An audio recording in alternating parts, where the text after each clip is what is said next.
अस्सलाम वालेकुम स्टूडेंट्स, कैसे हैं आप। आज हम लोग पढ़ेंगे biology first year chapter number 1 और ये पहला लेक्चर है बायोलॉजी के इस चैप्टर का।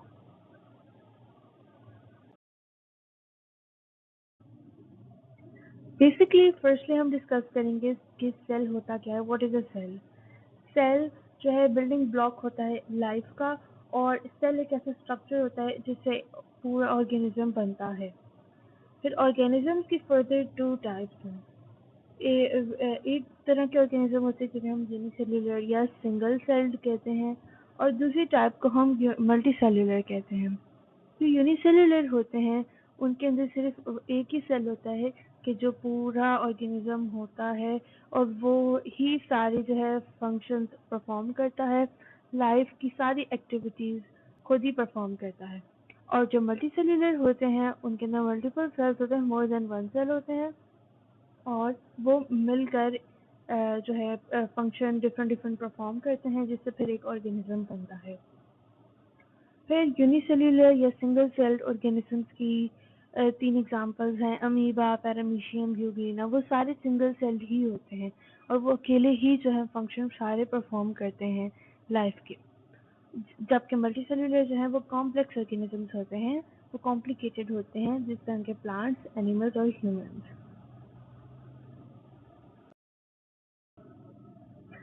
फिर इनका कंपैरिजन आ जाता है यूनिसेल्युलर और मल्टीसेल्युलर का।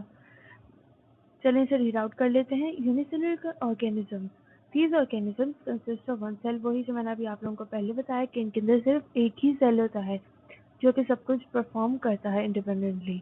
फिर दीज आर सिंपल ऑर्गेनाइजेशंस, ये सिंपल होते हैं, कोई भी कॉम्प्लेक्स वगैरह कॉम्प्लेक्सिटी इनके अंदर नहीं होती, सिंप्लिसिटी होती है।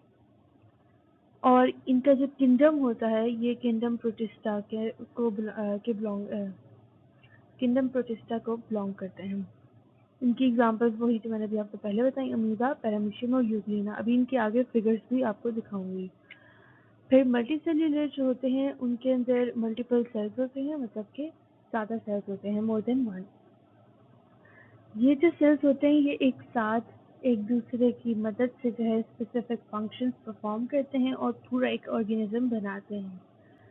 फिर ये जो ऑर्गेनिजम्स होते हैं मल्टी सेल्यूलर, ये कॉम्प्लेक्स होते हैं, यहाँ कम्प्लेक्सिटी होती है। और ये जो है इन प्लांटे, फंगी और एनिमलिया किंगडम तीनों में बिलोंग करते हैं। इनके एग्जांपल्स ह्यूमंस, प्लांट्स और एनिमल्स हैं। अब आगे हम इनकी फिगर्स देखते हैं ताकि हमें और ज़्यादा अच्छे से समझ आ जाए। देखिए, यूनिसेल्युलर ऑर्गेनिजम्स जो है वो प्रोकैरियोट्स होते हैं, मल्टी सेल्युलर जो होते हैं वो यूकैरियोट्स होते हैं। जो प्रोकैरियोट्स या यूनिसेल्युलर होते हैं वो देखिए लिखा हुआ है कि single cells manage all activities. वो एक ही सेल है जो जिसमें रिप्रोडक्शन भी करनी है, रेस्पिरेशन भी करनी है, और लाइक हर किस्म का जो है ना उसमें फंक्शन परफॉर्म करना है। जबकि मल्टी सेल्युलर जो होते हैं वो डिफरेंट सेल से मतलब लाइक एक सेल नहीं होता, उसके अंदर मल्टीपल सेल्स होते हैं और हर सेल का एक स्पेसिफिक फंक्शन होते हैं जो कि फिर जाके एक ऑर्गेनिज्म बनाता है। देन यूनिसेल्युलर ऑर्गेनिज्म जो कि मैंने आपको दिखाया, अमीबा, पैरामीशियम, यूग्लिना, तो उनकी जो है फिगर्स भी गिवन है। अभी मैं आप लोगों को बताती हूँ। ये जो है ये यूग्लिना है, तो देखें ये एक सिंगल सेल ही है, एक ही सेल है, एक ही सेल है और इसमें सारे फंक्शंस परफॉर्म करने हैं। फिर ये है पैरामीशियम। पैरामीशियम भी देखें सिंगल सेल है, ये पूरा एक ऑर्गेनिज्म है और ये सिंगल सेल है, एक ही सेल है जो वो सारे फंक्शंस परफॉर्म करेगा। और ये अमीबा है। ठीक हो गया। अब आगे हम लोग बढ़ते हैं।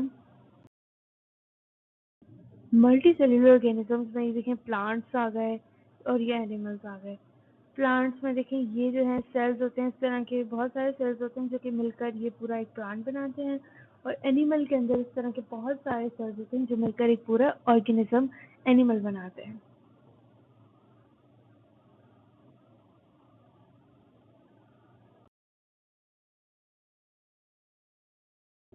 आगे हम सेल के फंक्शंस की बात करते हैं कि सेल के क्या क्या फंक्शंस हैं। पहले हम लोगों ने देख लिया कि सेल बेसिकली होता क्या है, उसकी क्या टाइप्स हैं, फर्दर डिविजन्स क्या हैं। अब हम उसके फंक्शंस की तरफ आ जाते हैं। तो सेल जो है 2 तरह के फंक्शन परफॉर्म करता है। उसके एक होते हैं स्ट्रक्चरल होते हैं और दूसरे होते हैं फंक्शनल यूनिट्स। जो स्ट्रक्चरल यूनिट्स होते हैं इसको हम रीड आउट कर लेते हैं। Cells are called structural units. It means they are the basic building blocks that make up the physical structure of an organism. जैसे कि मैंने आपको पहले ही बताया कि सेल जो है वो एक बिल्डिंग ब्लॉक होता है किसी भी ऑर्गेनिज्म का। तो ये वही बात डिफाइन की जा रही है कि स्ट्रक्चरल यूनिट का ये मतलब है। फिर आते हैं फंक्शनल यूनिट। तो फंक्शनल यूनिट का मतलब it means that cells are the smallest unit within all organisms that carry out the essential biological functions necessary for life. Functional unit का मतलब है कि ये सेल एक ऐसा यूनिट है कि जो सारे बायोलॉजिकल फंक्शंस परफॉर्म करता है जो कि लाइफ के लिए नेसेसरी हैं। Then cells perform a wide range of functions necessary for life. Their shapes and size often indicate their specific functions. इनकी जो शेप और साइज होता है वो इनके फंक्शन से ही रिलेट करता है कि लाइक जिस तरह का इनका फंक्शन होगा वैसे ही उसी के हिसाब से इनकी शेप और साइज होगा। Next, basic properties of life shown by cells. अब सेल्स की पहले हम लोगों ने बात की कि what is a cell, then आया कि सेल के फंक्शंस, नाउ सेल प्रॉपर्टीज। तो सेल की जो बेसिक प्रॉपर्टीज हैं वो है movement. Cell have movement. Movement can be external और इंटरनल। दो तरह के मूवमेंट्स करता है सेल, इंटरनल और एक्सटर्नल। एक्सटर्नल मूवमेंट वो होती है कि जो सेल जो है एक जगह से दूसरी जगह जा रहा है, वो होगी एक्सटर्नल मूवमेंट। फिर आती है इंटरनल मूवमेंट। इंटरनल मूवमेंट उस मूवमेंट को हम रिफर करते हैं कि जो सब्सटेंसेस की मूवमेंट है विद इन द सेल, मतलब कि ये बाहर से एक्सटर्नली नहीं हो रही होती, internally within the cell पर ये मूवमेंट हो रही होती है। सेकेंडली आ जाती है रेस्पिरेशन। रेस्पिरेशन ये एक ऐसा प्रोसेस है, it is a process of oxidation of complex organic substances that release energy in the form of ATP. Respiration एक ऐसा प्रोसेस को हमने पहले भी पढ़ा हुआ है, रेस्पिरेशन का पूरा प्रोसेस। तो हम लोगों को पता होगा कि रेस्पिरेशन होती क्या है। रेस्पिरेशन इज अ प्रोसेस कि जिसके अंदर जो है कॉम्प्लेक्स ऑर्गेनिक सब्सटेंसेस हैं उनको ब्रेक डाउन किया जाता है, जिनकी जो फिर एनर्जी रिलीज करते हैं in the form of ATP। और in this process glucose breaks down the presence of oxygen. और इस प्रोसेस में हम ग्लूकोज को ब्रेक डाउन करते हैं ऑक्सीजन की प्रेजेंस में, तब जो है ATP प्रोड्यूस होता है।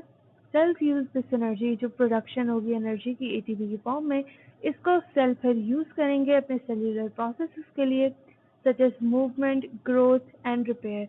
इट मे बी एरोबिक और एनएरोबिक। ये हम सब कुछ पढ़ चुके हैं पहले 9-10 में, बट ये एक ओवरव्यू है कि हम लोगों को पता है एरोबिक और एनारोबिक रेस्पिरेशन कौन सी होती है।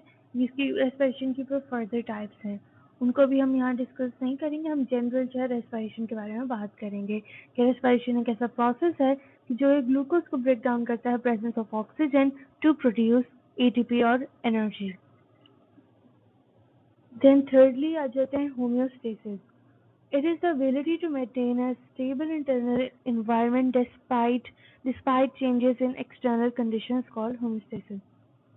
ये कैसे एबिलिटी है कि जो इंटरनल इन्वायरमेंट है हमारी बॉडी का, उसको जो है मेंटेन्ड रखती है। लाइक अगर बाहर कोई कंडीशंस में चेंजेस आ रही हैं तो वो इंटरनली इफेक्ट ना करें। जिस तरह सर्दी होती है तो हमारी बॉडी जो है वो हीट रिलीज करती है ताकि हमारी बॉडी गर्म रहे। को लाइक जिस तरह फिनोमिनन होता है कि हमें सर्दी लगती है, तो फिर उस तरह हमारी बॉडी जो है हीट प्रोड्यूस करती है एनर्जी कंज्यूम करके, ताकि जो है हमारी बॉडी गर्म रहे, इंटरनली उसको कोई इफेक्ट ना आए बाहर के एक्सटर्नल कंडीशंस की वजह से। Secondly, it allows cells to function effectively and efficiently despite changes in the external environment. और इसी तरह वो फिर होम्योस्टेसिस के थ्रू जो सेल है वो अपना फंक्शन उतना ही इफेक्टिवली परफॉर्म करता है और एफिशिएंटली जितना से करना चाहिए, कोई उसमें जो है रुकावट वगैरह हिंड्रेंस नहीं होती। Then it ensures the organism survival. ये एक ऑर्गेनिज्म का सर्वाइवल भी जो है उसको इंश्योर करता है कि ताकि ऑर्गेनिज्म जो है मर ना जाए, वो सर्वाइव करे। ऑस्मोरेगुलेशन एंड थर्मोरेगुलेशन एग्जांपल्स हैं होम्योस्टेसिस की, 2 एग्जांपल्स गिवन हैं इधर होम्योस्टेसिस की। देन फर्दर हम बात करते हैं ग्रोथ की। Cells increase in size and produce new cells. Growth basically होता क्या है कि एक सेल का अपने आगे जो है ग्रो करके साइज में और सेल्स में डिवाइड होना, ये बेसिकली ग्रोथ कहलाता है। और ये जो है cells increase in size and produce new cells. This process is called growth. This results in an organism's growth. जब वो प्रोड्यूस करेगा, आगे फर्दर सेल्स में डिवाइड करेगा, अपना साइज इंक्रीज करेगा, तो इसको हम बोलेंगे ऑर्गेनिज्म की ग्रोथ हो रही है। आगे जो बेसिक प्रॉपर्टीज हैं वो रिप्रोडक्शन है। रिप्रोडक्शन से भी हम फेमिलियर हैं, लेकिन हम इसको एक दफ़ा दोबारा रिवाइज कर लेते हैं। Cells can reproduce either sexually or asexually. Sexual reproduction takes place with genetic material from two parent cells. Reproduction क्या होती है कि दो तरह की रिप्रोडक्शन होती हैं, हम लोग पहले पढ़ चुके हैं। एक होती है सेक्सुअल, दूसरी होती है एसेक्सुअल। सेक्सुअल रिप्रोडक्शन में क्या होता है कि जो जेनेटिक मटेरियल है वो दो पेरेंट सेल्स का होता है, और एसेक्सुअल में एक ही पेरेंट सेल से वो एक ही पेरेंट सेल जो है वो डिवाइड करता है दो आगे जो है ऑफस्प्रिंग्स में, और इसी प्रोसेस को हम कहते हैं रिप्रोडक्शन। और ये this process is important for species growth, repair and continuation.